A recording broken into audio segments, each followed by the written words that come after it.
fine.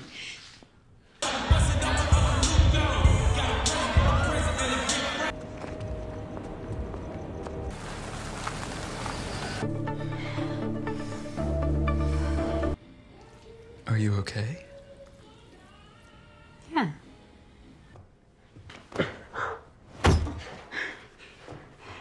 So, who's the guy? Please tell me. I can't, no. Oh, please. It's Eric. He's your student. I have to report you. Please, please, no. Claire Wilson was an English teacher for middle school students, but luckily, she recently got transferred to a high school, and today was her very first day there. At school, she meets Catherine, the French teacher, and asks her if the school is good or not. Catherine jokingly replies, "If the teachers are this beautiful, then imagine what the school itself is like." Claire heads to the teacher's lounge, where all the teachers warmly welcome her. Later, while heading home, she stops by a supermarket to buy a few things, but despite everything she bought, her attention strangely drifts toward a lipstick. She secretly steals it, which clearly shows that there's something deeply repressed inside her, feelings and desires that still haven't come out into the world. Claire is in her 30s and married to a man named Matt. To be fair, Matt is a respectful and caring husband who does everything he's supposed to do, and even more than that. Even Claire herself admits it, and honestly, I can confirm that too. The next day at school, her first class is English poetry. One of the students, Eric, is a huge fan of English poets, and the moment he sees Claire, his heart immediately starts falling for her. He keeps telling himself,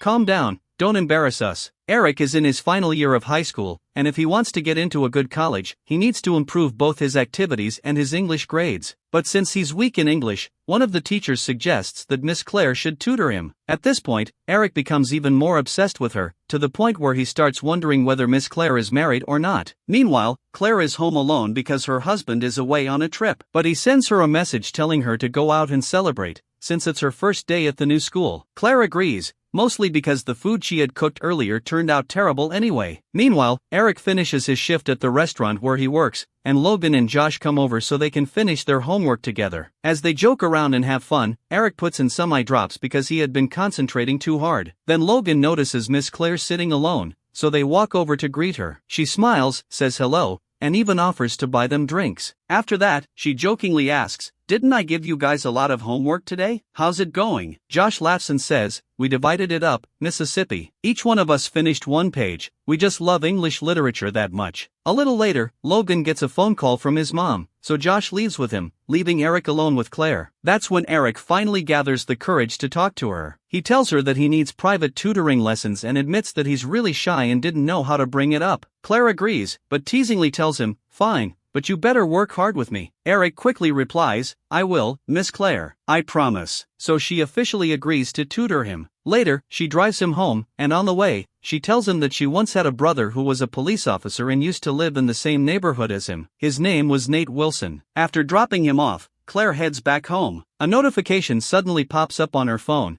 and she discovers that Eric has sent her a follow request on Instagram. But instead of accepting it, she leaves the request pending. That night, Claire falls asleep and dreams about Eric, but it's not a pleasant dream. Since it's a disturbing one, we won't get into the details. The next morning, her husband Matt has finally returned from his trip, and after noticing her breathing heavily, he asks, "Why are you breathing like that?" The next morning, Claire wakes up glowing with excitement and tells her husband Matt that she's going out to renew her phone plan. But in reality, her plan is still active and hasn't expired at all. The truth is, it's time for her first private lesson with Eric. Later that night, during one of the parties thrown by teenagers around Eric's age, Allison looks at Eric and asks, "You're not coming?" And Eric actually shows up. But unfortunately, the police show up too. Eric quickly throws on his clothes and tries to escape, but he fails. He gets tested, and the result comes back positive. The police officer handling the situation turns out to be Nate, Claire's brother. Eric desperately begs him, saying, "Please call your sister. I'm one of her students, and she'll come get me. I promise I'll never do this again." Nate calls Claire, and she confirms that Eric really is her student. She asks her brother not to hurt him and says she'll come pick him up herself. On her way out, Claire starts thinking about what excuse she's going to give Matt. Eventually, she tells him she's going to renew her phone plan. Matt looks confused and says, "Didn't you already renew it this morning?" Claire quickly replies, "No, that was for the internet, this one is for calls. Claire then goes to pick Eric up from her brother. On the drive, she gives him a serious lecture and tells him that what he did was completely wrong before finally dropping him off at home. The next day, Claire visits him again and says, "What do you think about changing our lesson routine a little and going out somewhere today?" Eric smiles and replies, "I don't mind. I'll sneak away from my brothers and come with you." Claire takes him out, trying to motivate him and encourage him to study harder so he can get accepted into college. As they spend time together, they start talking more and getting to know each other on a deeper level. Eric tells her that his mother raised him alone because the moment he was born, his father abandoned the family and disappeared. Claire jokingly responds, "No offense, but then where did all your brothers come from?" But the answer to that question is something only one person truly knows. Later, Eric goes to his mother and asks her, "When was the last time you saw Dad?" Eric's mother looks confused and says, "The last time I saw him was before you were even born. Why are you asking?" Eric quickly replies, "Nothing, I was just curious." Meanwhile, Claire returns home and finds out that her husband Matt has prepared a surprise for her. The surprise is that he spent almost all their savings on musical instruments because Claire once told him he had a nice voice. Claire stares at him in disbelief and basically says, "Matt, I was just being supportive. I'm your wife. Are you seriously crazy?" Since Matt made such a huge decision without even asking for her opinion, Claire goes to bed extremely angry that night. And in that moment of frustration, she finally accepts Eric's follow request on Instagram. The next day at school, Eric gets a notification that Claire accepted him. Now he can finally message her on Instagram. The boy immediately gets overexcited, walks straight up to her, and jokingly says, "So, Miss Claire, how about giving me a kiss after everything that happened?" Claire instantly snaps at him and says, "Get out of here, you animal. We're at school." The next day, Eric comes back and apologizes sincerely. He tells her he'll never cross the line like that again and keeps begging her not to stop the tutoring lessons because he desperately wants to get into college. At first, Claire refuses completely, but after a lot of pleading, she finally agrees and tells him their next lesson will be on the morning of the school party. The day of the lesson arrives,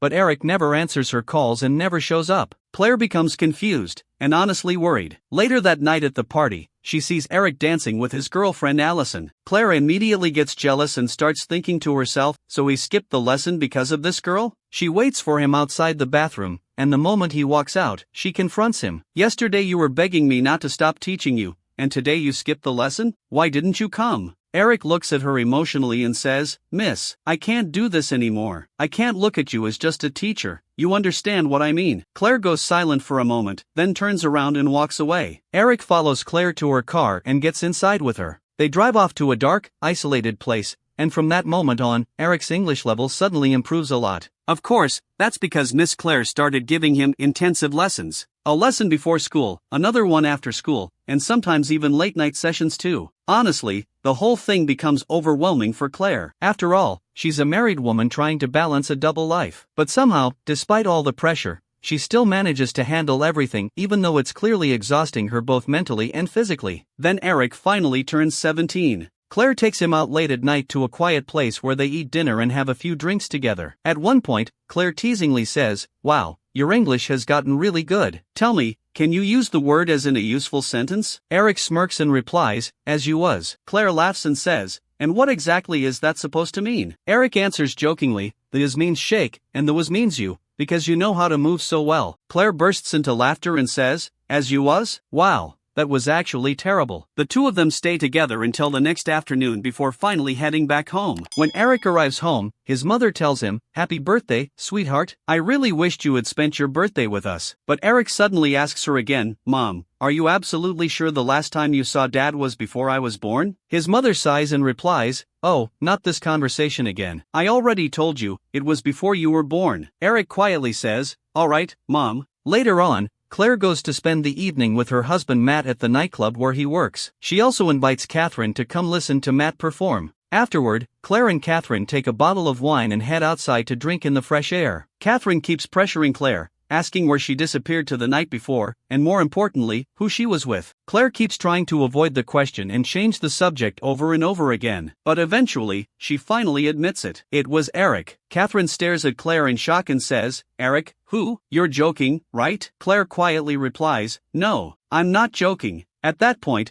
Catherine's conscience starts eating her alive, and she seriously considers reporting the relationship. The next day, Child Protective Services show up to question Eric. At first, Eric denies everything, but eventually, he admits the truth. After the investigators leave, Eric immediately calls Claire and tells her what happened. He says he desperately wants to see her, but Claire, terrified and emotionally overwhelmed, tells him, "We can't do this anymore," before hanging up the phone and breaking down in tears upstairs. At that exact moment, Matt walks in while crying and says, "I know you've been cheating on me, and with a teenager too." But instead of yelling at her, he forces a smile and says softly, "Come on, let me cook dinner for you tonight. I'll make your favorite food. Please, I don't want to eat alone." The two of them sit down for dinner, and Matt genuinely cooks everything she loves. But Claire can barely even touch the food. Finally, she whispers, "I'm sorry, I can't eat." And Matt just sits there blaming himself, wondering what he did wrong. Honestly, Matt wasn't the problem at all. The man was caring, loyal, supportive, and even cooked for her. He truly didn't deserve any of this. Later, Claire steps outside to get some air, but after a few moments, she gets into her car, calls Eric, and goes to meet him. Eric tells her that he loves her and is willing to spend the rest of his life with her. "Let's just run away together," he says. "We can go somewhere far away and start over." And surprisingly, Claire agrees. The two of them leave town together. But then Matt calls her and asks, "Where are you?" Claire answers honestly, "I'm with Eric." Matt pauses for a second, then says sadly, "Claire, please come back. We still have so many beautiful things ahead of us. If you want to leave, then leave tomorrow, just come home tonight." But Claire replies, "I already made my decision." The next morning, Eric wakes up to dozens of messages from his friends. And then his mother tells him something that finally hits him hard. "You're still a minor, Eric. She's the one who's going to pay the price for all of this, not you." Eric breaks down crying in his mother's arms. When Claire wakes up, she realizes Eric is gone and understands that he ran away. At that moment, she finally decides to do the right thing. She gets into her car and drives straight to the police station. At first, she hesitates outside the building for a few moments, but eventually, she walks in and turns herself in. Claire spends 6 months in prison. When she gets released, her father and brother are there waiting for her. Her brother lets her stay at his house until she can find a job, but his wife clearly can't stand her. She's terrified of having Claire around her children,